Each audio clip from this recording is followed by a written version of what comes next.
Yep, it's that time again to take a look at some Chinese hardware. And today we're going to take a look at the PMP V or the PMP V, which is 32-bit. Oh yes. Apparently this machine is 32-bit, so let's take a look at the side. It has the magic laser with dazzling colours. Oh yes. Supports all Gameboy Advance, Super Famicom, SNES, Sega games and NES games. Supports HD video. Well, I don't think so. Music playing. It's got big capacity, SD card expansion. That's true. Picture browser, ebook, built-in lithium battery. So what does the machine look like? Well, it looks like this. Now surprisingly, this thing is actually very well built. I am not joking. It is quite sturdily made. It's rock solid. And the speaker on the back of it is actually very loud. So around the side of the machine we've got the micro SD expansion port. We've got the on and off switch there. We got a USB charging port, headphone socket and volume. And this thing at the top is apparently the ultimate laser. The thing is, it's not a laser, it's a projection of Kirby. Let me show you. Let's just switch it on and I'll show you here on the table. Hey, look at that. It's no, it's not Kirby, my mistake. It's Doraemon. Wow. Yep. Accessories included in the box are a USB cable for charging the thing up. You can't seem to transfer data across with this because the connection is a bit fiddly, but it does charge fine.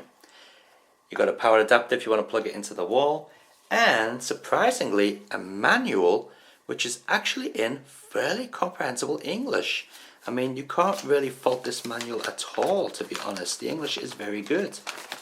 Although it does have a few little porcupines in there, a few little lies. Because according to this, it can also play the Sega Classic red and white 8-bit machine, which means Master System. No, it can't. It can't play Master System games at all. But yeah, apart from that, the instruction manual is fairly comprehensive. Not bad. Shame it's printed on tracing paper. Okay, so let's take a look at the machine up close. So here we are getting up and personal with the actual console. So down here you can see there's the so-called laser button, which is just a light button as you saw. Start and select button, which are used mostly for the Super Nintendo.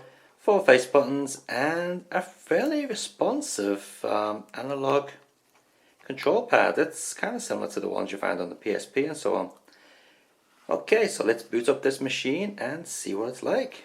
Where's the on switch gone? Here it is.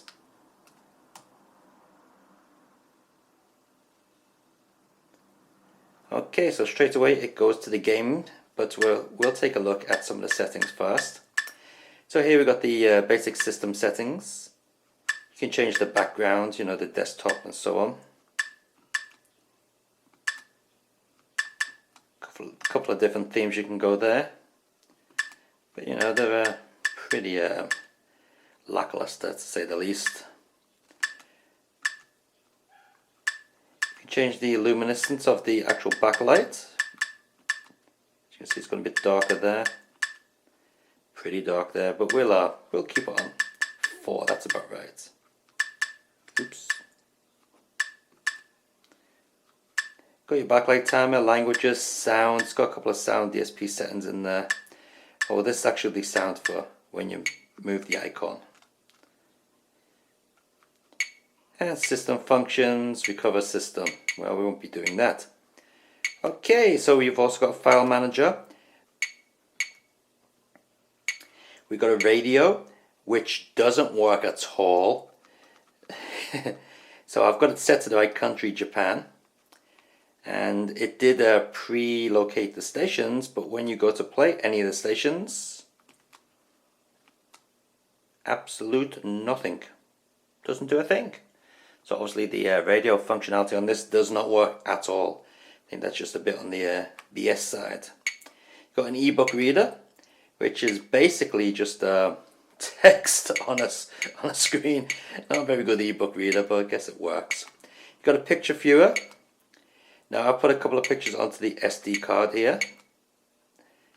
And yeah, it shows them, but I'm not quite sure if you'd want to be viewing your high quality pictures on this screen. As you can see, there's an image from the latest Battle of the Ports video, and yeah, it doesn't look too hot. Then we've got a video viewer. Now it says it plays HD video, and I seriously don't think it does. On the machine there is one video pre-built into it, which is that Korean dance star, psych whatever. That video plays fine, but I'm going to stop that for copyright reasons. But I put a couple of HD videos on the SD card to see if it would play them, and it does play them, but extremely choppy, as you're about to see.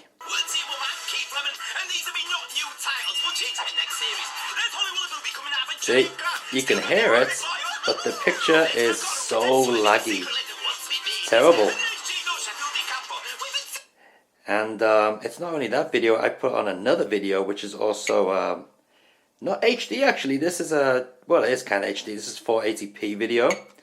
And yeah, again, this one is quite laggy as well.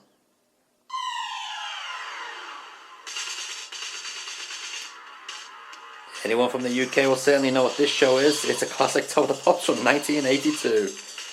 Oh yes. As you can see, it's not working at all.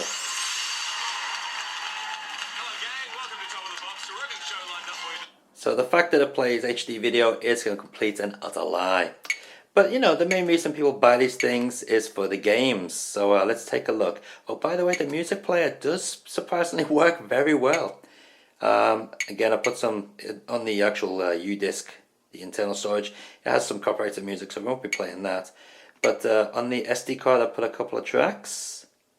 So we got some royalty-free music from YouTube. Plays just fine. No complaints there. That's an MP3. And also, it plays WAV files perfectly fine too. See, BBC Radio 2 WAV file there. March 1986, Neil Tennant and Chris Lowe released their debut album, Please. Over the next... Okay, and you actually can choose a couple of DSP settings for the sound as well. But as I was saying, the main reason people buy these things is for the game functionality. So how is the game functionality? Well, when you buy the machine, it's got a couple of games built in, and I do like the way it has some preview shots here. So we've got some Gameboy Advance games, and they seem to work very well. So let's just start up Metal Slug Advance.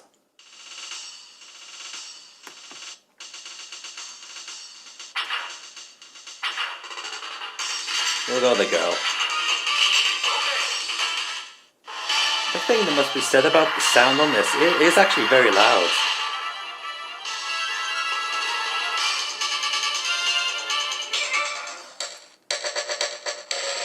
It's got a really good speaker in it. But we'll turn it down a little bit.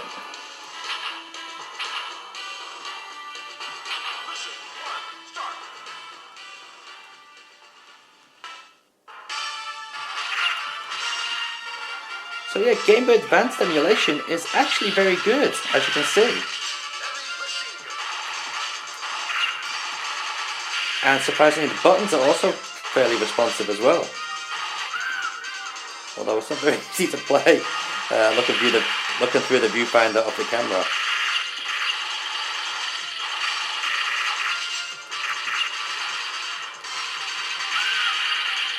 Now pressing start and select will bring up a menu which allow users to quit the game. Oops. There we go. So let's check out a 3D game on Game Boy Advance, see how that works.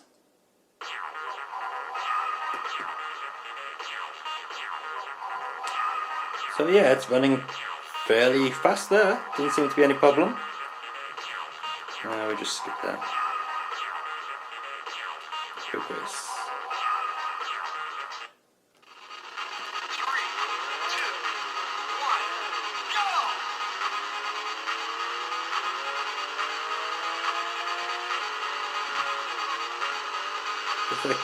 There we go.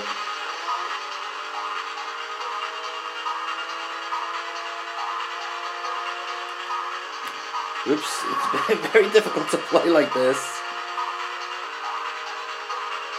But yeah, as you can see, it seems to be running fine. I don't know if this is the correct speed or not, but it seems okay to me.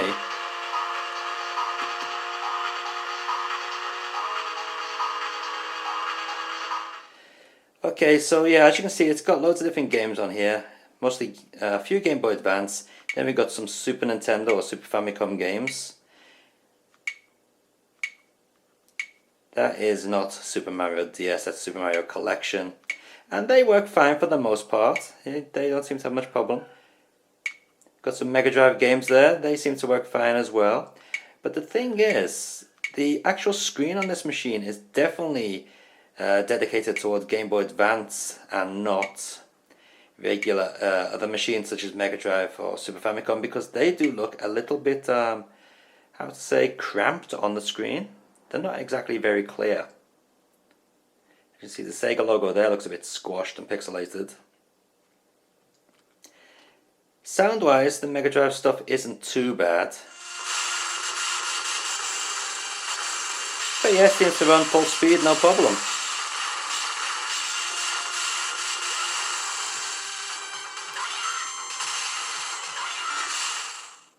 Now at the top of the screen you may notice that it says 1001, but that's actually a lie. There are only 100 games built into this. With maybe half of them being Mega Drive games, about 10 Super Famicom games, about 5 Game Boy Advance games, and the rest are Nintendo. So this is Nintendo emulation. We've got Castlevania going here. Let's see what this is like. Actually, sound volume's quite low on this.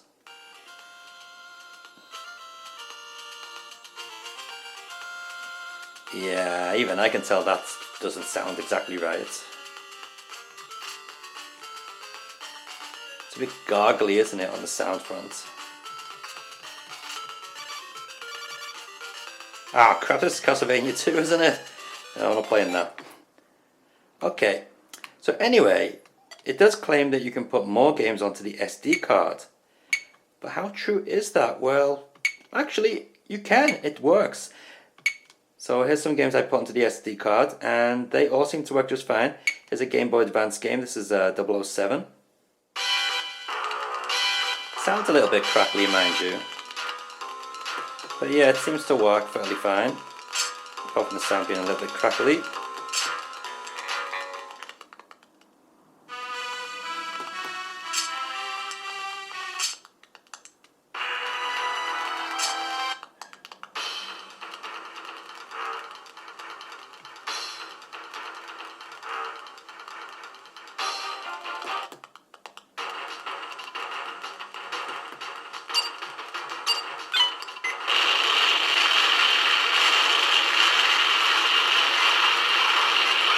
Turn it down a little bit. I downloaded a couple of Super Nintendo games and they work pretty well also. So let's check out Speedy Gun Powered.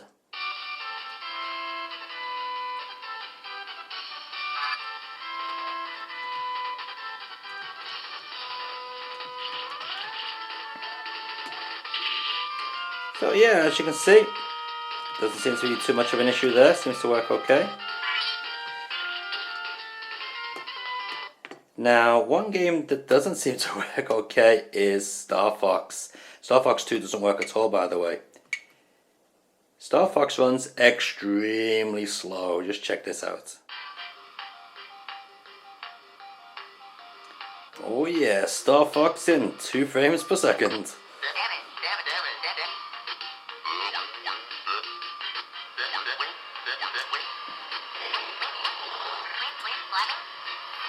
So yeah, it does run it, but extremely slowly. It's unplayable. All the games I downloaded to run on the Mega Drive side of things, they seem to work just fine. They have slight sound issues, as you'd expect with most Mega Drive emulation, but not too bad.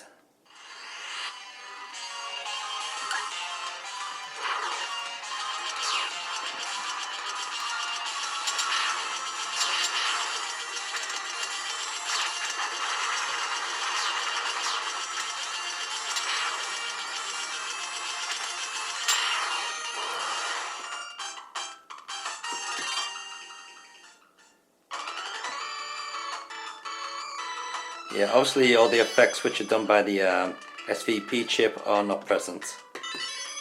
This machine does not emulate the SVP chip at all by the looks of it. Yeah.